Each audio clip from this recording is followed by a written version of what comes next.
क्रिस्त में अति प्रिय सिस्टर्स एवं बच्चों, आज हमारी माँ कलीसिया संत अगस्टिन के त्योहार मना रही है, जिसके जीवन के बारे में हम सबों के पास कुछ ना कुछ जानकारी है, क्योंकि उनका शुरुआत का जीवन बहुत अच्छा था। नहीं, बहुत अच्छे नहीं थे, क्योंकि वो एक प्रकार का नास्तिक का जीवन जी रहे थे और ईश्वर से दूर हो चुके थे। परंतु उसका मन परिवर्तन किसके कारण हुआ? उसकी माँ मोनिका के कारण हुआ, जिसके बारे में हम कल प्रचुर मात्रा में सुने हैं। तो ये संत अगस्टिन अ, अ, जैसे उसके शुरुआत के जीवन में ईश्वर से दूर रह गया, परंतु जब उसका मन परिवर्तन हुआ, वो पूर्ण रूप से जलंग लगाकर ईश्वर के लिए काम किया। जैसे हम लोग आज के हम सुसमाचार में सुने हैं, जैसे ये प्रभु यीशु शास्त्रियों और पारसियों को ढोंगियों कहते हैं, क्योंकि क्योंकि वे स्वयं स्वर्ग राज्य में प्रवेश नहीं करते थे और जो प्रवेश करना चाहते थे उन्हें रोक देते थे। लेकिन सेंट अगस्टिन नहीं था, ऐसे नहीं था। उसका जीवन पूर्ण रूप से स्वर्ग राज्य के तलाश में था।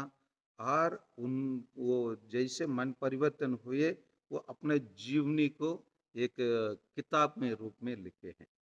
उस किताब का नाम जानते हैं आप लोग? The confession. द किताब का नाम है, बुक का नाम है द कन्फेशन। कन्फेशन माने पाप स्वीकार। उसको अपने जीवन में क्या किया क्या उसी के वो अच्छे तरफ से लिखता है। और एक किताब उनके द्वारा लिखा हुआ किताब है द सिटी ऑफ गॉड। ये किताबों के कारण उसको धर्माचार्य बनाया गया, क्योंकि वो उसका उसमें जो लिखा है वो ईश्वर के सृष्टि के बारे में और उनका आध्यात्मिक जीवन के बारे में बहुत गहराई से लिखा है।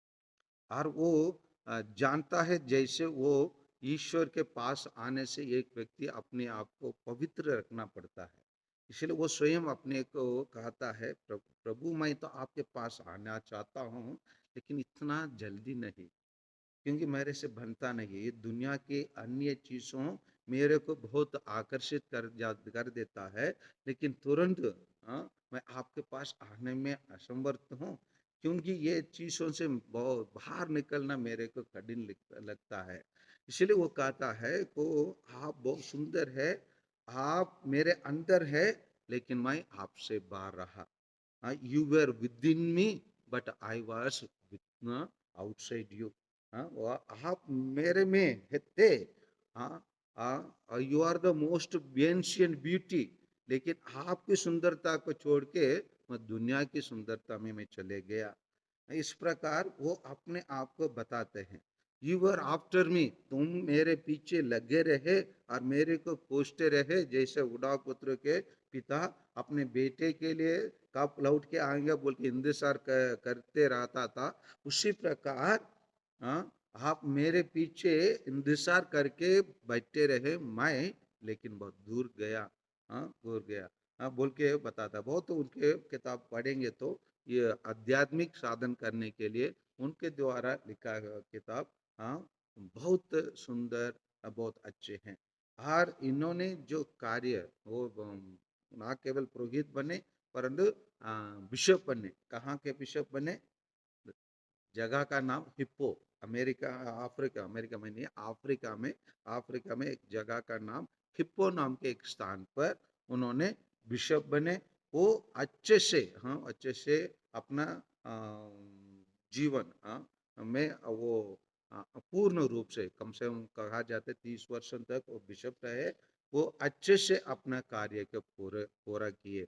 जैसे हम लोग शुरुआत प्रार्थना में देखे हैं कि वो प्रज्ञा की खोज और प्रेम की स्रोत ईश्वर को खोजते रहे, है ना? खोजते रहे और उसी के लिए वो अपने जीवन को पूर्ण रूप से अर्पित किए। और इस महान संत को के लिखा हुआ जो इस शास्त्र है, थियोलॉजी है, उसको आज भी हम लोग सेमिनरी में उपयोग करते हैं। उभे करते हैं। इसको एक बहुत बड़ा मतवास के रूप में भी मानते हैं, और एक संरक्षक थियोलॉजियन लोगों के लिए यही है संरक्षण। और प्रिंटर्स, राइटर्स, इन सभी लोगों के लिए इनको संरक्षक के रूप में माने जाते हैं। आइए इस महान संत, जो संत अगस्टिन शुरुआत में उड़ाव पुत्र के समान जीवन बिताए, परंतु बाद में ईश्वर की कृपा से, उसकी माँ के प्रार्थना से, वो आज कलीसिया के लिए एक महान, एक आदर्श संत है। उनकी पद चिन्हों पर चलने के लिए आइए हम प्रयास करें, ताकि हमारा जीवन भी सुंदर और मधुर बन सके। आमीन।